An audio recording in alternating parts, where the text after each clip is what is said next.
수도권만 놓고 보면 언제라도 비상계획 발동을 검토해야 하는 그런 급박한 상황입니다.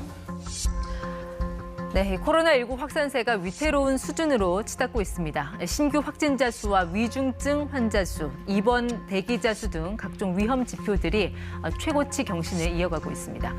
단계적 일상 회복 위드 코로나가 중대 기로에 섰습니다. 천은미 이대 목동병원 호흡기내과 교수와 진단해 보겠습니다. 교수님 안녕하세요. 안녕하십니까.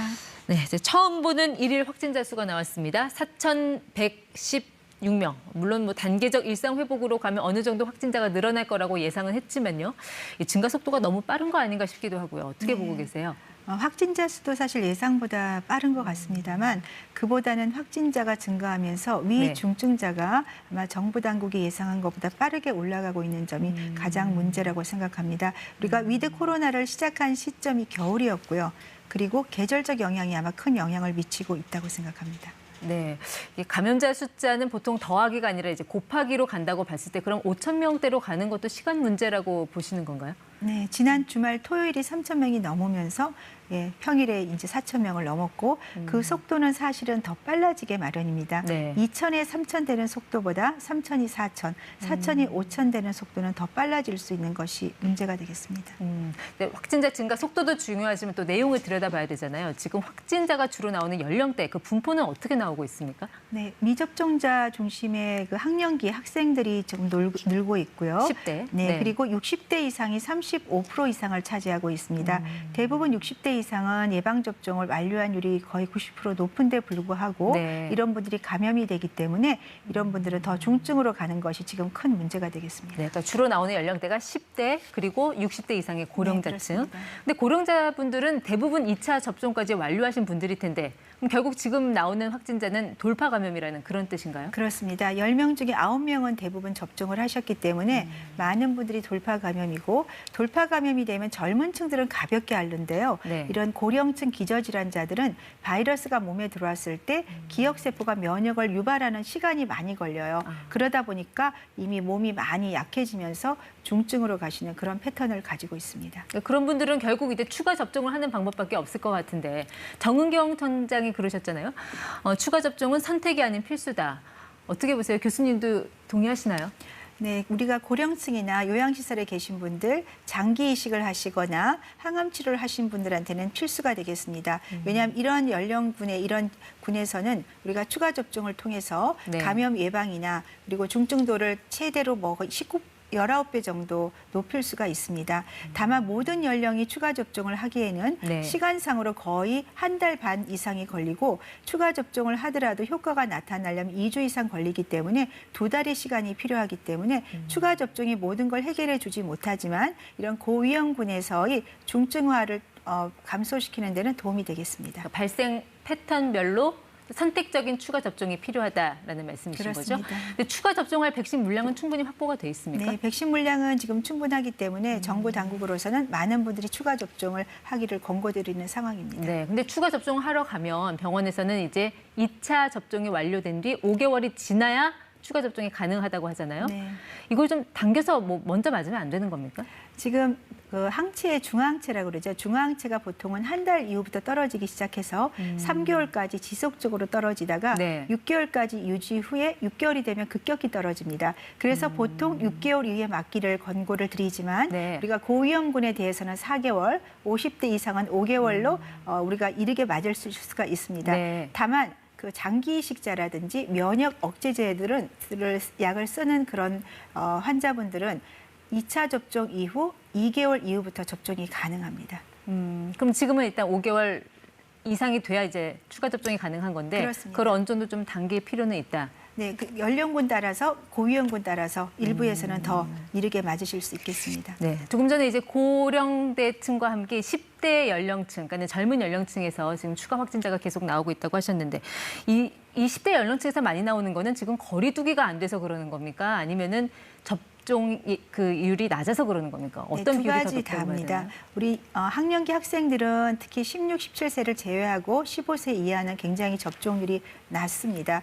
그리고 대부분 학생들은 가족에서 감염이 돼요. 그 말은 지역사회 확진자가 늘게 되면 부모님이 감염이 되고 그 부모님 감염이 학력이 학생들로 전염이 되기 때문에 같이 순환이 되게 됩니다. 중요한 것은 가정에서 감염을 시키지 않도록 다중이용시설 제한을 해주셔야 되고요. 네. 우리 학생들도 학원이라든지 다중이용시설을 이용할 때 방역수칙을 꼭 지키는 것이 가장 중요한 예방법이 되겠습니다. 22일부터 전면 등교를 한 그 영향이라고 해석할 수는 없는 건가요? 네, 학교에서 감염이 당연히 되죠. 그러니까 가정 감염을 돼서 온 학생들이 학교에서 감염이 되기 때문에 네. 등교를 많이 하고 밀도가 높을수록 확진자 늘 수밖에 없기 때문에 수도권 특히 서울같이 밀도가 높은 학교에서는 일부에서는 밀도를 낮추는 그런 네. 게 필요할 것 같습니다. 그러니까 일부에서는 등교 제한 조치가 좀 필요하다라는 그렇습니다. 그런 의견이신 것 같네요. 네. 자, 또 다른 지표를 우리가 하나 더 봐야 될 게 위중증 환자예요. 지금 정부가 마지노선으로 한 게 한 500명이었는데 그걸 넘어섰습니다. 수도권 같은 경우만 놓고 보면은 좀 감당하기 어려운 수준까지 왔다고도 하는데 교수님께서는 좀 어떻게 보고 계세요? 우리가 확진자 100명당 2% 정도가 중증자로 가게 되어 있습니다. 그 비율이 10월 초까지는 2 이하였는데 10월 중순 이후 지금은 2를 훨씬 넘고 있습니다. 그렇다면 확진자 대비 중증자가 더 늘어나는 것이고 중증화율이 높다는 것은 우리가 치료가 제때 안 되고 있다는 거죠. 그래서 초기 치료가 더 중요한 거고 위중증자를 감소시키기 위한 초기 치료 예방법이 네. 지금 꼭 필요한 상태라고 생각합니다. 근데 이제 위중증 환자라는 거는 어떻게 보면 후행 지표잖아요. 이미 이루어진 그렇습니다. 감염에 대해서 나타나는 결과니까 이걸 보고 방역 대책을 세우면 좀 늦는 거 아닌가요? 그렇습니다. 지금 이 중증자는 최소한 2, 3주 전에 감염이 돼서 지금 치료를 받는 분들이 위중증자로 가고 있는 거죠. 네. 그러니까 지금의 이 지표가 지금은 앞으로 2, 3주 후에는 훨씬 더 많은 환자들이 중증자로 갈 수 있다는 거고 그래서 지금이 우리가 좀 더 방역이 일정 부분 강화가 네. 돼야 되는 그런 시점이라고 생각합니다. 병상이라도 구해서 치료를 받으면 다행인데 지금 병상이 없어서 대기 중인 사람이 또 778명. 그렇습니다. 이분들 결국은 이제 집에서 치료를 받는 수밖에 없을 텐데 만약에 이제 환자들이 와서 저 집에서 치료받을래요 하면은 전문의로서 어떻게 좀 조언을 해주십니까? 지금 이 대기자 중에 50%가 70대 이상 고령자입니다. 그러니까 대기를 하는 것이 아니라 치료를 받을 병상이 배정이 안 된 거기 때문에 네. 저는 50세 미만의 기저질환이 없는 분들은 재택을 하셔도 무방할 수 있지만 50세 이상 기저질환이 있는 분들은 가능하면 병상에서 치료를 바로 받는 것이 효과적이고요. 또 정부에서 다행히 항체치료제를 생활치료시설에서도 줄 수 있다고 이제 적극적으로 사용하시기로 하셨기 때문에 네. 본인이 생활치료시설 입소한 경우에 대상자가 되면 항체치료제를 받으실 수 있고요.